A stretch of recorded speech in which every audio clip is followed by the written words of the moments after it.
Hi guys, my name is Ben Newhouse. I'm the co-founder of a company called Bubbly, which is yet to be launched. It used to be called Aria Glassworks.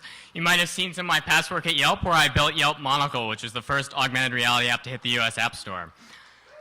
So today I'm going to be talking about if we could build the Matrix, should we? And I have no slides, so my apologies. I have some props. So the reason I brought this up is twofold. First, I think this is a legitimate question that we will face in our lifetimes, mark my words. And the second thing is I found humanities classes in college kind of boring, and so I think this might be a slightly more interesting thing to talk about since it's not so archaic. So when I say the Matrix, what do I mean in reference to the movie? So I really think of three things. So the first thing is a clean energy source, namely humans, all hooked up in tubes to provide heat. Artificial, a sentient AI that wants to kill and eat your babies, and a convergence of the digital and the real. So the digital and the real are, you can't tell one from another. So I don't think the first two are particularly great ideas. I'll say briefly why. We don't really need to use humans for energy. If you put everybody in a box, you can fit them all in about the size of Delaware, and you can use the rest of the Earth for solar panels, mini golf courses, and inflatable bubble bouncy castles, etc.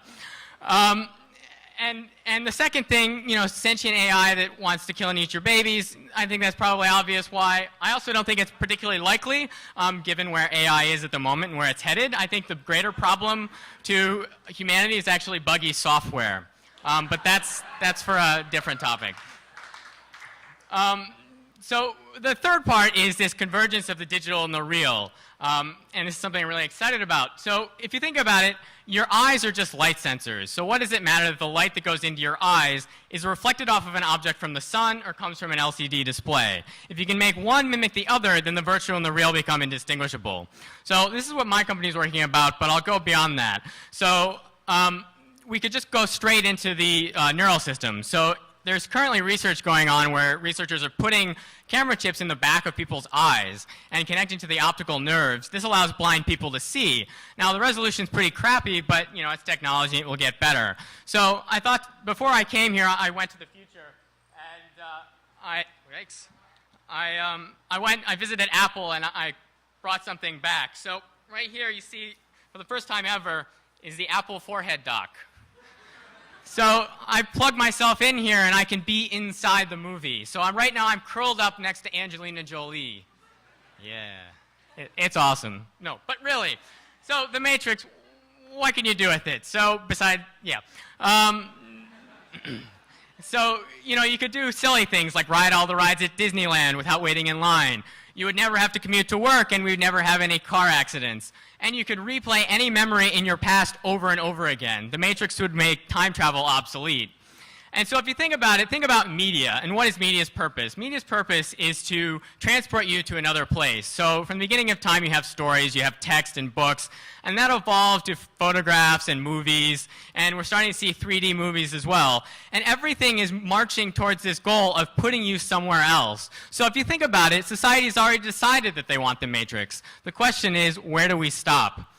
And I could talk about this for hours, but I'll just give you kind of three things to think about. First, God. What do we do about who the creator inside this Matrix? Do we make ourselves aware of that? If you may or may not believe in God, think about what he did. Didn't say anything. The second thing is security. Our brains are very plastic, and that's one of the great things that allows us to adapt, but it could be a security vulnerability later on. So there's been research where people have give people glasses that invert their vision, and they can't stand up straight. But after a couple of days, their brain rewires themselves so that they can see everything normally. So try to think of some bad consequences of that. And the final thing is just technology. How far into the nervous system do we go? Do we allow, if we're doing touch, do we allow things like pain, etc.?